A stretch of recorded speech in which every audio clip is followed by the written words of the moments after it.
we have to take a gun, or else we wouldn't get a permit to go on the ocean.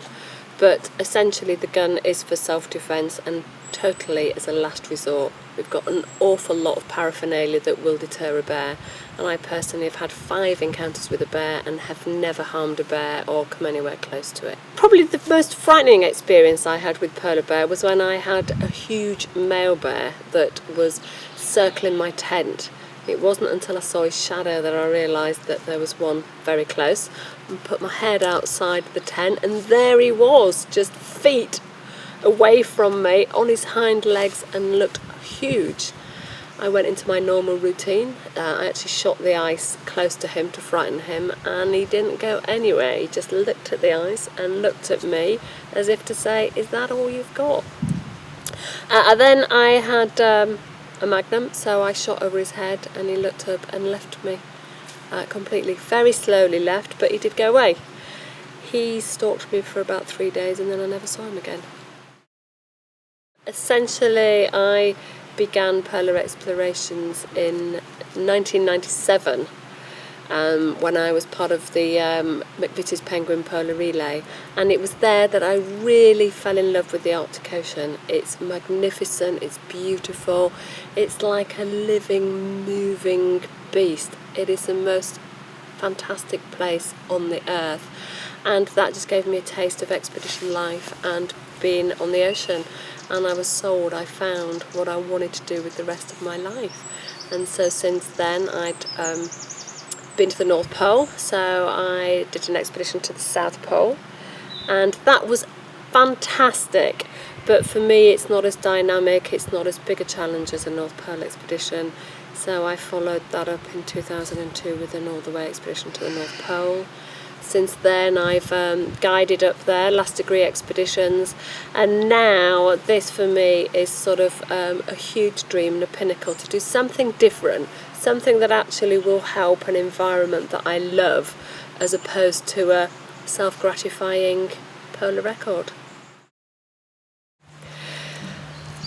The science is important to me because quite amazing, I hadn't realised just how little is known about the amount of ice on the Arctic Ocean, and really there is little known about how much ice is there. And to be part of one of the biggest expeditions of a generation to actually measure the North Pole ice cap, for me is fantastic.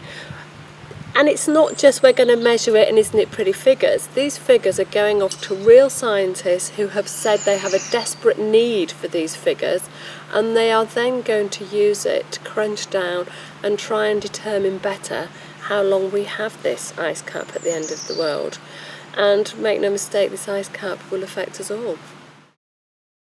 I have just gone through an assessment to show how fit, unfit or otherwise I am. I have been working with John at the Royal Marine, who's been making me do all kinds of terrible, horrible things in order to get me fit.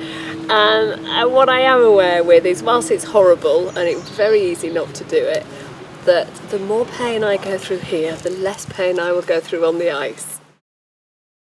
Now, my role on the expedition is as navigator. Obviously Penn is going to be very hard work pulling all this extra scientific equipment and drilling holes and generally doing all the important things. Martin is going to do some fantastic photography, and it'll be my job to navigate us and find a route and then do the cooking. I haven't got any issues with how well we'll get on. I think because we've all got such defined roles and we've all got really important roles within our own right, I don't think we will have any of those issues. I think it'll be fine. I think issues come when nobody knows exactly what they're doing, everybody's trying to do other people's jobs. From working with Martin and Penn so far, I think we all get on very well. We're all very respectful of each other and seem to care. And I think that's really important. We care about each other, and that's as important as the work that we're doing. I can't see there being any problem. Inevitably, we're going to be exhausted, tired at the end of our tether, and there inevitably will be times when we may snap at each other. But I think we're all big enough and mature enough to apologise and move on from it.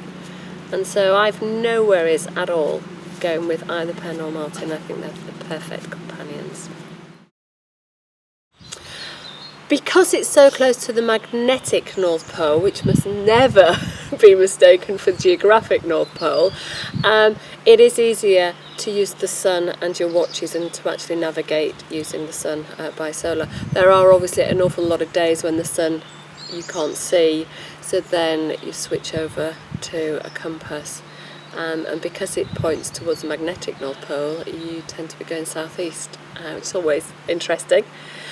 We don't use GPSs to navigate at all. The battery power, it just wouldn't work long enough. But we do use a GPS at the end of each day to pinpoint where we are. It's a moving ocean, so although we're going north, we are never going necessarily exactly where we hope to be going.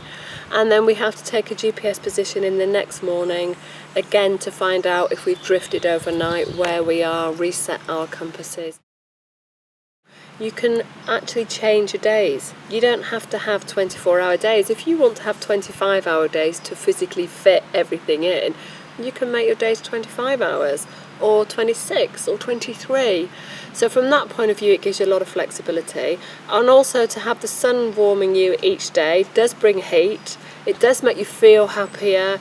And for me, I think it's only benefits to have the sun with you all day long. Why would you bother with this nonsense that's darkness?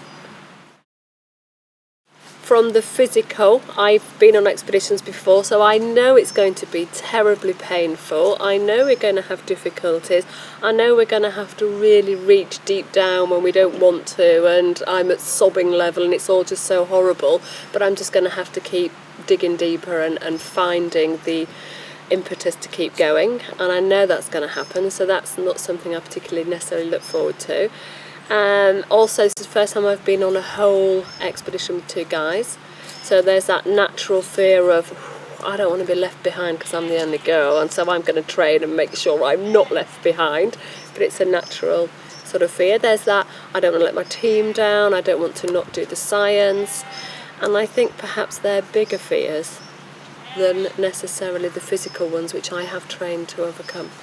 I'll get over them, but if I'm honest, you know, they are perhaps one of my fears.